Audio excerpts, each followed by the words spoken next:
one formula will fit. और इस interview में अब शायद इस नन्हे हाथी को अपनी बात कहनी है। अनाथ हाथियों के लिए रॉक्सी डंकन वेट्स ने 2014 में ये सेंटर बनाया। जिम्बाब्वे की राजधानी हरारे के पास बने इस सेंटर में अभी हाथी के 4 बच्चों की देखभाल हो रही है, लेकिन ये काम आसान नहीं है। There's not a lot of information. इस बारे में ज़्यादा जानकारी मौजूद नहीं है कि हाथी के बच्चों को क्या खिलाया जाए। वो खुद बता भी नहीं सकते हैं और हाथी का हर बच्चा अलग होता है, जो कि बहुत दिलचस्प है, क्योंकि कूडू, जिराफ या फिर गैंडों के खाने को लेकर तो बहुत जानकारी मौजूद है। There's formulas available.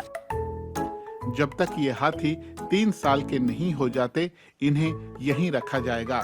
फिर इन्हें उत्तरी जिम्बाब्वे में विक्टोरिया फॉल्स के पास स्थित एक जंगल में भेजा जाएगा और हाथियों के प्राकृतिक परिवेश में रहने के लिए तैयार किया जाएगा। जर्मनी के हैम्बर्ग पोर्ट के वेडेल इलाके में सोमवार को भीषण आग लग गई। गोदाम में लगी ये आग 21 घंटे बाद काबू में आई। आग बुझाने के लिए 120 से ज्यादा दमकल कर्मी अब भी मौके पर मौजूद हैं, क्योंकि गैस सिलेंडरों में धमाके का खतरा बना हुआ है। हादसे में 6 लोग घायल हुए हैं, जिनमें एक की हालत गंभीर है। 25 लोगों को बचाया गया, जिनमें से कुछ को नाव के जरिए निकाला गया। शुरुआती जांच में पता चला कि आग गोदाम में खड़ी एक कार से शुरू हुई थी। फायर डिपार्टमेंट ने कहा है कि स्थिति अब भी नाजुक है और बेहद सावधानी से काम किया जा रहा है। शेयर मार्केट में मैंने 76 इस आदमी को सरेआम कोड़े मारे जा रहे हैं समलैंगिक होने के कारण। इंडोनेशिया के आचेह प्रांत में समलैंगिक संबंध अब भी अपराध हैं। 2 युवकों को पुलिस ने एक साथ पकड़ा था। जरिमा लिवात का आदेश बांदा आचे शरिया अदालत का था, जिसमें हर अपराधी को 80 कोड़ों की सजा दी गई थी, लेकिन हिरासत में बिताए समय के एवज में उसे 76 कोड़े कर दिया गया। आचेह प्रांत में शरिया कानून की पाबंदियों को बहुत सख्ती से लागू किया जाता है। 2001 में स्थानीय विद्रोह खत्म करने के लिए इस क्षेत्र को स्वायत्तता दे दी गई थी।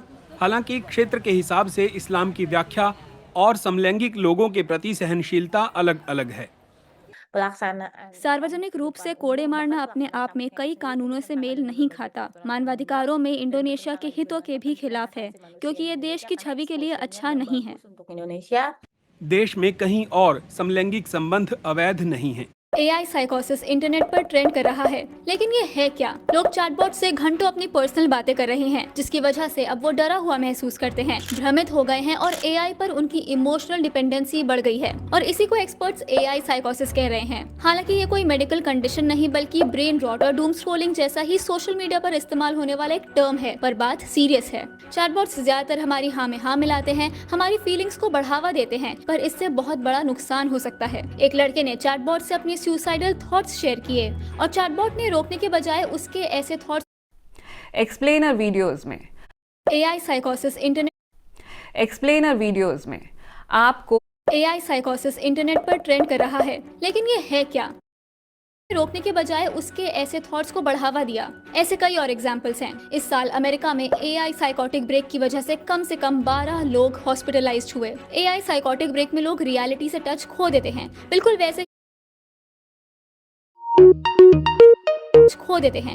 वैसे ही जैसे हैलुसिनेट करते वक्त लगता है। इस बात पर गौर करना इसलिए जरूरी है क्योंकि 57% भारतीय युवा इमोशनल नीड्स के लिए, स्ट्रेस और अकेलापन दूर करने के लिए चैटबॉट्स का इस्तेमाल कर रहे हैं। और अब तो माइक्रोसॉफ्ट AI के CEO ने भी ऐसे सिस्टम्स के खिलाफ चेतावनी दी है जो इंसानी दिमाग को इस कदर कॉपी कर सकता है कि इंसान और मशीन में फर्क करना मुश्किल हो जाए। तो ये रहे AI साइकोसिस के वार्निंग साइंस। घंटों चैटबॉट से बात करना, ऐसा मान लेना कि चैटबॉट आपको इंसान की तरह समझ पा रहा है। अपने घर वालों या दोस्तों से कटे कटे रहना। अगर आपके किसी थॉट को चैलेंज कर दिया जाए तो चिड़चिड़ाना। अगर आपको लगता है कि आपको AI साइकोसिस हो सकता है तो फौरन डॉक्टर से बात करें। AI साइकोसिस इंटरनेट पर ट्रेंड कर रहा है। एक्सप्लेनर वीडियोस में आपको निवेश करना सिखाने वाले फाइनेंशियल इन्फ्लुएंसर्स या फिनफ्लुएंसर्स में महज 2% ही सेबी रजिस्टर्ड हैं और